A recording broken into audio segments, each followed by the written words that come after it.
Hello friends, मेरे digital classes में आप लोग का मैं एक नए सेशन में फिर से आप लोग का बहुत बहुत स्वागत करता हूं। तो हम डेली बेस पे करंट अफेयर्स पढ़ते हैं। तो आज है डेली बेस पे, आज 11 फरवरी हो गया।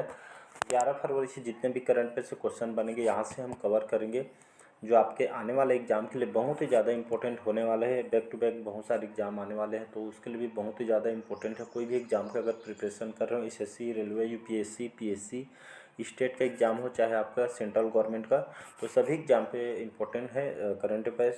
तो डेली बेस पे करंट अफेयर्स पढ़ सकते हैं और डेली जानकारी के लिए भी दुनिया में क्या क्या हो रहा है तो ये भी आपको जानकारी भी रखना बहुत ही ज़्यादा इम्पोर्टेंट है। चलिए आज का सेशन स्टार्ट करते हैं। तो पहला क्वेश्चन है, हाल ही में कहाँ 68वें भारत अंतर्राष्ट्रीय परिधान मेले का उद्घाटन किया गया है? तो मुंबई में, ग्रेटर नोएडा में, नई दिल्ली में या डी है इनमें से कोई नहीं। तो इसका जो सही ऑप्शन हो जाएगा बी ऑप्शन, ग्रेटर नोएडा, जो कि आपके यूपी के अंतर्गत आता है। तो हाल ही में 68वें जो भारत अंतर्राष्ट्रीय परिधान मेला का उद्घाटन ग्रेटर नोएडा में स्टार्ट किया गया है। तो इस जो कि परिधान मेला में लगभग बहुत सारे जो कि 100 से ज़्यादा कंट्री को इसमें इनवाइट किया है इस परिधान मेले में। और यहाँ पे जो कि इसमें एक तो समझ सकते हैं आपके ऑटो डील से संबंधित इस परिधान मेला है। और इसमें बहुत सारे देश को इनवाइट किया है, लगभग 50,000 से भी अधिक इस मेले का हिस्सा बनेंगे, देखने के लिए आएंगे दूर दराज से। तो इसमें बहुत सारे इसमें ऑटोमोबाइल्स वगैरह और बहुत सारे जो देश के जितने भी पर्यटक वगैरह इसमें शामिल लेंगे। तो 68वें भारत जो अंतर्राष्ट्रीय परिधान मेले का उद्घाटन ग्रेटर नोएडा में स्टार्ट किया है। तो याद रखिए उत्तर प्रदेश के अंतर्गत आता है। नेक्स्ट क्वेश्चन अगला क्वेश्चन देखते हैं, हाल ही में किसे लगातार छठवें वर्ष एटीडी बेस्ट अवार्ड से सम्मानित किया गया? तो एनटीपीसी को, बीपीसीएल, एचपीसीएल या डी है इनमें से कोई नहीं। तो हाल ही में छठे साल लगातार जो एटीडी है इसे बेस्ट अवार्ड सम्मानित किया है एनटीपीसी। तो एनटीपीसी जानते होंगे देश की जो कि सबसे बड़ी बिजली उत्पादन कंपनी है। और एनटीपीसी की बात करूं जो कि सबसे ज़्यादा मात्रा में बिजली उत्पादन यही देती है उत्पादन के मामले में। तो इस कंपनी ने जो एनटीपीसी ने इस अवार्ड्स का सम्मानित किया है, डीटी बेस्ट अवार्ड से सम्मानित किया एनटीपीसी को। तो यह आपके जो तो एटीडी का जो फुल फॉर्म होता है, बेस्ट अवार्ड जो दिया है टीडी, इसका फुल फॉर्म होता है एसोसिएशन फॉर डेवलपमेंट, इसका फुल फॉर्म होता है। और इसको यूएस की एक कंपनी है, इसको इसी ने अभी हाल ही में एनटीपीसी को बेस्ट अवार्ड 2023 से इनको सम्मानित किया गया है। तो याद रखिएगा। तो इसलिए क्यों दिया है इनको अवार्ड, इसलिए तो अच्छा लगातार जो कि छठवें वर्ष जो कि उनके जो एनटीपीसी द्वारा जो काम, जो बिजली उत्पादन के जो काम है अच्छे ढंग से करने के कारण इसको एनटीपीसी को दिया गया है। तो एनटीपीसी की बात, तो एनटीपीसी का जो फुल फॉर्म होता है national thermal power corporation limited, इसका फुल फॉर्म होता है, जो कि हिंदी में इसको राष्ट्रीय ताप विद्युत निगम लिमिटेड इसको कहते हैं। मतलब बिजली उत्पादन करती है सबसे बेस्ट, जो कि भारत सरकार द्वारा इसको स्थापना किया गया है लगभग 7 नवंबर 1975 में इसका स्थापना किया। हेडक्वार्टर नई दिल्ली में इसका हेडक्वार्टर है। सीईओ अभी आपके गुरदीप सिंह इसके वर्तमान में अभी एनटीपीसी के सीईओ हैं। तो इसको याद रखिएगा। नेक्स्ट क्वेश्चन देखते अगला क्वेश्चन देखते हैं, हाल ही में अर्बन 20 सिटी शेरपाओं की बैठक कहाँ शुरू हुई? तो अजमेर में, हैदराबाद, अहमदाबाद या डी हिंद में क्वेश्चन कोई नहीं। तो हाल ही में अहमदाबाद में अर्बन जो 20 सिटी शेरपाओं की बैठक का जो स्टार्ट, इसका जो बैठक है हाल ही में अर्बन 20 सिटी शेरपाओं को बैठक हाल ही में इसका अहमदाबाद में आयोजन हुआ है। ये आपका जो अर्बन 20 क्या है ये समझते हैं। तो इसका जो आयोजन है अहमदाबाद में 2 दिवसीय जो कि बैठक है, इसमें जो अर्बन 20 सिटी शेरपाओं की जो बैठक शुरू भी हो चुकी है आपके अहमदाबाद में। इस बैठक का जो मुख्य उद्देश्य है G20, जो कि समग्र उद्देश्यों के अनुरूप समान समाधान, यहाँ पे जितने भी शहर वगैरह G20 में यहाँ के बीच एक जुड़ता को बढ़ावा देना, समाज में जो एकजुटता को बनाए रखना, पर्यावरण को यहाँ पे जो कि साफ़ सुथरा रखना, जलवायु वगैरह, इसमें इस बैठक का आयोजन यही है कि इस पर केंद्रित किया जाए, इसको समाधान वगैरह का देखते हुए पर्यावरण, आपके जलवायु जितने भी परिवर्तन है इसको एकजुट होकर इसका समाधान करने के लिए इस G20 शेरपा का मेन उद्देश्य यही कि तो अर्बन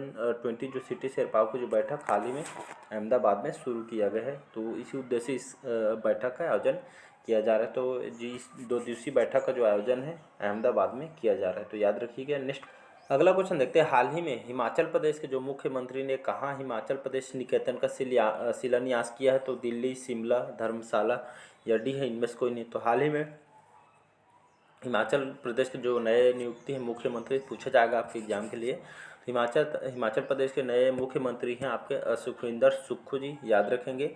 तो यहाँ के जो नए मुख्यमंत्री को बनाया गया है, तो हाल ही में हिमाचल प्रदेश निकेतन का जो शिलान्यास अभी हाल ही में दिल्ली शहर में किया गया है, तो याद रखिएगा। और जो हिमाचल प्रदेश निकेतन है, एक तरह का एक भवन है लगभग।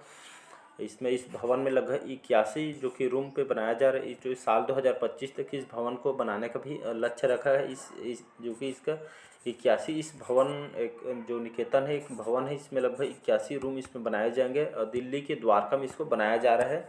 और इसका जो मुख्य उद्देश्य इस भवन का हिमाचल प्रदेश निकेतन को बनाने का जो शिलान्यास रखा है, इसका उद्देश्य है कि जो हिमाचल प्रदेश के जो पर्यटक हैं या जाने वाले, जैसे आप दिल्ली में आपका जो कुछ काम होता है तो वहाँ पे आप जाके इस जो हिमाचल प्रदेश निकेतन बनाया जा रहा है दिल्ली में, तो आप वहाँ पे ठहर सकते हैं। मतलब कहीं भी आपको भटकने की ज़रूरत नहीं। इसी व्यवस्था को देखते हुए यहाँ पे दिल्ली में इस शिलान्यास किया जा रहा है दिल्ली में। तो याद है, दिल्ली के जो केजरीवाल यहाँ के मुख्यमंत्री हैं, तो हिमाचल प्रदेश निकेतन दिल्ली में इसको बनाया जा रहा है। 2025 तक इसको टारगेट रखा गया है कि इसको निर्माण कर देना है, लक्ष्य बनाया रखा है। तो दिल्ली के द्वारका में इसको बनाया जा रहा है, तो याद रखिएगा। अगला क्वेश्चन देखते हैं। हाल ही में किस राज्य सरकार ने नई औद्योगिक और ईवी नीति को मंजूरी दी है? तो केरल ने, पंजाब, राजस्थान या डी है इनमें से कोई नहीं। तो हाल ही में पंजाब सरकार के द्वारा यहाँ पे जो सरकार है यहाँ पे नई औद्योगिक नीति और यहाँ पे ईवी नीति को मंजूरी दी है। मतलब जो इलेक्ट्रिक वाहन है इसको बढ़ावा देने के लिए मतलब इसके जो सरकार है छूट भी दे रही। इसमें रोड टैक्स वगैरह इसमें नहीं देनी पड़ेगी। तो जो है यहाँ पे जो सरकार है, यहाँ पंजाब सरकार ने यहाँ पे जो नई औद्योगिक और ईवी नीति को मंजूरी दी। इसमें रोड टैक्स वगैरह जो अब अगर इलेक्ट्रिक जो कार लेते हैं तो आपको चार्जिंग पॉइंट और साथ ही साथ जो रोड टैक्स वगैरह लगते हैं तो इसको छूट दी जा रही। साथ ही साथ अगर आप जो भी बाइक कार है, ये जो इलेक्ट्रिक वाहन है, इसको लेने पे आपको छूट भी दी जाएगी। तो इसको बढ़ावा देने के लिए इसको पंजाब सरकार ने इस औद्योगिक नीति और ईवी नीति को मंजूरी दी है पंजाब सरकार ने। और पंजाब की बात करो, पंजाब का जो राजधानी है चंडीगढ़, चटर्जी चन्नी मुख्यमंत्री बनवारी जो लाल पुरोहित है यहाँ के जो कि गवर्नर है। इसको याद रखिएगा, इंपॉर्टेंट क्वेश्चन है। अगला क्वेश्चन देखते हैं। हाल ही में किस राज्य के मुख्यमंत्री पुदुमई पेन योजना के दूसरे चरण की शुरुआत की है? तो केरल ने, कर्नाटक, तमिलनाडु, आंध्र प्रदेश ने। तो हाल ही में जो तमिलनाडु के जो मुख्यमंत्री हैं हाल ही में पुदुमई जो पेन स्कीम है, इस योजना के दूसरे चरण की हाल ही में शुरुआत की है तमिलनाडु में। तो इसके तहत जो समाज के जो कमज़ोर वर्गों की जो लड़कियां, मतलब जो गरीब वर्ग के जो व्यक्ति होते हैं उनको, कमज़ोर वर्गों की खास करके इस स्कीम को लाया गया है। तो कमज़ोर वर्गों के लड़कियों, उनके बेटियों के लिए इसको आगे बढ़ाने के लिए इसकी वित्तीय सहायता इसमें दी जाती है। आपके पुदुमई पेन योजना के तहत तो वित्तीय सहायता इसके द्वारा दी जाती है। और उच्च शिक्षा के लिए, जैसे मतलब जो कई लोग क्या होते हैं, हम पढ़ना चाहते हैं लेकिन हमारे जो आर्थिक स्थिति के कारण हम नहीं पढ़ सकते हैं, तो इसी के तहत इस पुदुमई पेन योजना के तहत वित्तीय सहायता दी जाती है सरकार के द्वारा। तो इसका यह दूसरा चरण है। तो इसकी जो शुरुआत कर दी गई है, तो उच्च शिक्षा के लिए इसको चलाया जा रहा है। इसमें जो यहाँ के आपके तमिलनाडु के जो ग्रामीण विकास मंत्री हैं आपके पेरियार स्वामी जी, लगभग यहाँ पे 1190 एटीएम यहाँ पे गवर्नमेंट कॉलेज में यहाँ पे दिया गया है। तो इसका मुख्य उद्देश्य यहाँ पे जो उच्च शिक्षा को बढ़ावा देने के लिए गरीब जो होते हैं उनको, तो इसको तमिलनाडु सरकार के द्वारा इसको खास करके जो मजदूर वर्ग होते हैं, गरीब, उनके लिए खास कर इसको कमज़ोर वर्गों के लिए लाया गया। उनके जो बेटी जो है उच्च शिक्षा के लिए यहाँ पे प्राप्त कर सके। तो अच्छी स्कीम है, मतलब सभी स्टेट में इसको लागू भी करना चाहिए। तो लगभग 1100 एटीएम कार्ड वगैरह यहाँ पे बांटे गए हैं विद्यार्थियों को, तो याद रखिएगा। और तमिलनाडु की बात करो, तमिलनाडु की जो राजधानी है यहाँ का चेन्नई है। के स्टालिन यहाँ के मुख्यमंत्री, श्री RN जो रवि है वर्तमान में यहाँ के गवर्नर है। तो याद रखिएगा। नेक्स्ट अगला क्वेश्चन देखते हैं। हाल ही में किस पेमेंट बैंक ने छोटे व्यवसायों के लिए बीज खाता लॉन्च किया है? तो Fino payments bank, Airtel payments bank, Paytm payments bank या डी है इनमें से कोई नहीं। तो हाल ही में जो एयरटेल पेमेंट बैंक है, हाल ही में इस पेमेंट बैंक ने छोटे व्यवसाय मतलब जो छोटे जो व्यवसायी हैं, छोटे छोटे जो दुकान धंधा वगैरह चलाते हैं तो उनके लिए, इस छोटे व्यवसायों के लिए इस बीज खाता को लॉन्च की है एयरटेल पेमेंट बैंक। इसके माध्यम से छोटे व्यवसाय के लिए इसको लॉन्च किया है एयरटेल पेमेंट बैंक ने। तो इसका बी ऑप्शन जो एयरटेल पेमेंट बैंक फ़ोन पे जैसा है, इसको डाउनलोड करके उपयोग कर सकते हैं आप भी। तो इसको इसके द्वारा लॉन्च किया गया है। नेक्स्ट क्वेश्चन, अगला क्वेश्चन है आईएमपी करके रख लीजिए, क्वेश्चन बहुत ज़्यादा इंपॉर्टेंट है। तो हमारा 8वां क्वेश्चन, हाल ही में किसे विश्व के सबसे प्रतिभाशाली छात्रा के रूप में नामित किया गया है? तो लक्ष्मी सी को, नताशा आपके पेरिया नायगम को, या आपके समीका रवि को, या डी है इनमें से कोई नहीं। तो हाल में जो नताशा है पेरिया नायगामम को हाल ही में विश्व के सबसे प्रतिभाशाली छात्र के रूप में इनको नामित किया गया है। तो दुनिया की सबसे इंटेलिजेंट जो बच्ची है नताशा है, याद रखिएगा। तो इनके बारे में मैं बता दूं, वो ये आपके अमेरिका में पढ़ती है और जो भारतीय मूल के हमारे तमिलनाडु की चेन्नई के रहने वाली हैं और ये दुनिया के जो सबसे टैलेंटेड छात्रा बनी है। और लगभग 76 देश, याद रखिएगा 76 देशों के स्टूडेंट को पछाड़ कर ये जो हासिल की है इन्होंने, जो नामित किया गया इनको। तो लगभग 76 देशों को स्टूडेंट को पछाड़ हासिल की यह किताब जो आपका नताशा है। लगभग 76 देश और 15,000 स्टूडेंट के बीच इनको चुना गया है। और यह जो दूसरी बार जो विश्व जो प्रतिभाशाली छात्र राबित में इनको नियुक्त की, ये दूसरी बार इनको हासिल किया गया है। पहली बार 2021 में इनको नामित किया गया था, ये आपके दूसरी बार है। 2021 में पहली बार, 2023 में दूसरी बार। तो इनको 2 बार इसको जो कि हासिल कर चुके ये किताब। तो इनके जो लगभग इनके जो माता पिता हैं आपके चेन्नई के रहने वाले हैं और ये अमेरिका में भी वर्तमान में पढ़ रही हैं। मात्र इनकी जो एज है, उम्र है, मतलब 13 साल की उम्र में ये अवार्ड जो कि जो हासिल इन्होंने खिताब की है और चेन्नई के रहने वाली हैं। और जो ये आपके ग्रेड 5 की छात्र है, मतलब समझ सकते हैं 5वीं की छात्र है, समझ सकते हैं।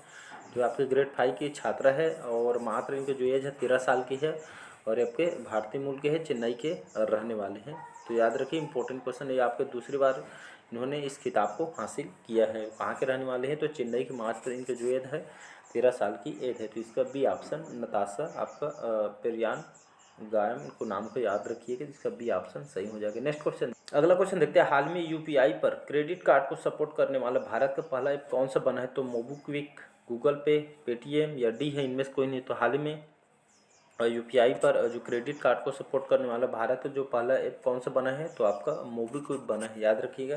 तो यूपीआई के माध्यम से आप क्रेडिट कार्ड को सपोर्ट करेगा आपका भारत का जो पहला ऐप आपका मोबीक्विक बना है। तो याद रखिएगा मोबीक्विक। तो इसको भारत का पहला ऐप बना है आपका मोबीक्विक, नाम को याद रखिएगा। नेक्स्ट क्वेश्चन, अगला क्वेश्चन देखते हैं, हाल ही में किसने मिशन अंत्योदय सर्वेक्षण 2022 का उद्घाटन किया है? तो नरेंद्र मोदी, राजनाथ सिंह, गिरिराज सिंह, या डी है इनमें से कोई नहीं। तो हाल ही में जो गिरिराज सिंह हैं इन्होंने मिशन अंत्योदय सर्वेक्षण 2022 का उद्घाटन इन्होंने किया है। तो गिरिराज सिंह जो कि हमारे ग्रामीण विकास मंत्री हैं गिरिराज सिंह जी, और साथ ही साथ पंचायती राज मंत्री हैं। और इन्होंने हाल ही में मिशन या अंत्योदय सर्वेक्षण 2022 का इसका उद्घाटन किया गया है। तो गिरिराज सिंह जो पंचायती राज मंत्री हैं और इस जो ग्रामीण क्षेत्रों को विकास परियोजनाओं के परिणामों को आकलन करने के लिए, ग्रामीण क्षेत्र में जितने भी स्कीम चलाया जा रहा है, तो इस योजनाओं के परिणाम का आकलन करने के लिए इस मिशन अंत्योदय सर्वेक्षण 2022-23 का शुभारंभ इन्होंने किया है। इसके ऊपर एक पोर्टल भी जारी किया गया है और एप्लीकेशन, मोबाइल एप्लीकेशन भी इसके द्वारा यहाँ पे जारी किया गया है। तो इसी का मुख्य उद्देश्य जो ग्रामीण क्षेत्र में जिसके जो सेंट्रल गवर्नमेंट के जितने भी स्कीम चल रहे हैं, तो इस विकास परियोजनाओं के परिणामों को आकलन करना इसका उद्देश्य है। तो गिरिराज सिंह जो कि हमारे विकास मंत्री हैं, गिरिराज सिंह, और हमारे पंचायती राज मंत्री हैं और साथ ही साथ हमारे ग्रामीण विकास मंत्री हैं। तो इसका सी ऑप्शन सही हो जाएगा। नेक्स्ट क्वेश्चन, अगला क्वेश्चन देखते हैं, हाल ही में किसने अपना नया उपन्यास विक्ट्री सिटी जारी किया है? तो राखी कपूर, रश्मिका रवि, सलमान रुश्दी, या डी है इनमें से कोई नहीं। तो हाल में जो सलमान रुश्दी है इन्होंने अपना नया उपन्यास विक्ट्री सिटी जारी किया है।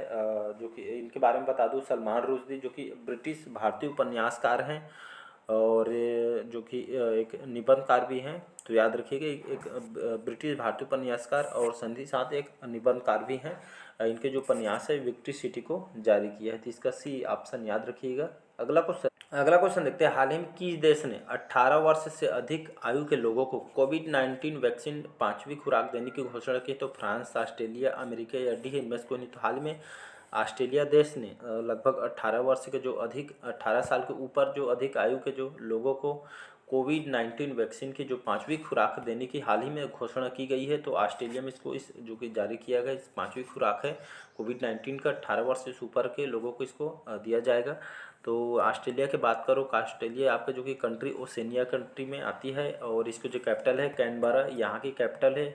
लार्जेस्ट सिटी सिडनी है यहाँ की, और यहाँ के जो प्राइम मिनिस्टर है प्रधानमंत्री एंथोनी अल्बनेस जो कि यहाँ के प्रधानमंत्री जो कि नए नियुक्त हैं किया गया है। तो याद रखिए, इंपॉर्टेंट क्वेश्चन है। अगला क्वेश्चन देखते हैं, हाल ही में आईसीसी T20 महिला विश्व कप का जो कहाँ यहाँ पे स्टार्ट किया है, कहाँ शुरू किया गया है? तो इंग्लैंड में, न्यूजीलैंड, ऑस्ट्रेलिया या डी है आपके दक्षिण अफ्रीका में। तो हाल ही में आईसीसी T20 महिला विश्व कप के जो आयोजन है हाल ही में दक्षिण अफ्रीका में किया जा रहा है।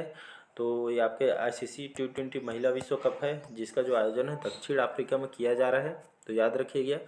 और यहाँ पर मैं बता दूँ इसका जो आयोजन है 10 फरवरी से लेकर आपका 26 फरवरी तक इसको दक्षिण अफ्रीका में खेला जाएगा और लगभग इसमें 16 टीम ने यहाँ पे हिस्सा लिया है। तो याद रखिएगा 10 फरवरी से लेकर 26 फरवरी तक इस दक्षिण अफ्रीका में इसका खेल का आयोजन किया जाएगा। लगभग 16 टीम अभी तक इसमें हिस्सा लिए हैं। तो इसका डी ऑप्शन सही हो जाएगा, दक्षिण अफ्रीका। नेक्स्ट क्वेश्चन, अगला क्वेश्चन देखते हैं, इंपॉर्टेंट क्वेश्चन, इसको भी याद रखिएगा। हाल ही में कहाँ भारत का पहला ग्लास इग्लू रेस्टोरेंट खुला है? तो लद्दाख में, मनाली, गुलमर्ग या डी है इनमें से कोई नहीं। तो हाल ही में जो गुलमर्ग है यहाँ पे जम्मू एंड कश्मीर के जो गुलमर्ग में यहाँ पे जो कि खुला है भारत का पहला ग्लास इग्लू रेस्टोरेंट। मतलब एक तरह का रेस्टोरेंट है जहाँ पे जैसे हम नॉर्मल रेस्टोरेंट में खाते पीते वैसे ही जो कि भारत का जो पहला ग्लास इग्लू रेस्टोरेंट यहाँ पे खुला है आपके जम्मू कश्मीर के इग्लू में। तो यार गुलमर्ग में। तो यह भारत का जो कि पहला इग्लू रेस्टोरेंट होगा। तो इम्पोर्टेंट है, ये आपके पूरी तरह से कांच के दीवार से बना हुआ है और इसको मैं थोड़ा दिखा देता हूँ आपको। तो ये देख सकते हैं पूरी ये आपका कांच की तरह जो कि दीवार बना है आपके पूरी कांच से बना हुए हैं। ये आपका जम्मू कश्मीर के जो गुलमर्ग में इसको बनाया गया है, जो कि भारत का जो कि पहला इग्लू रेस्टोरेंट है जो कि कांच की दीवार से बना है।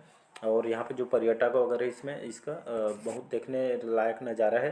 तो इसमें पर्यटक भी बहुत ही घूमने घामने यहाँ पे जा रहे हैं। तो देख सकते हैं अच्छा बनाया गया है। अगला क्वेश्चन तरफ बढ़ते, तो इसका जो सही ऑप्शन हो जाएगा गुलमर्ग। याद रखिएगा भारत का पहला ग्लास इग्लू रेस्टोरेंट है। नेक्स्ट क्वेश्चन, अगला और लास्ट क्वेश्चन हमारा, हाल ही में कौन सा देश दक्षिण कोरिया के 108 बौद्ध तीर्थ यात्रियों की मेजबानी करेगा? तो भारत, चीन, अमेरिका या डी है इनमें से कोई नहीं। तो हाल ही में जो हमारा भारत है दक्षिण कोरिया के लगभग 108 बौद्ध तीर्थ यात्री को, याद रखिएगा, भारत को सौंपी गई ही है आपके।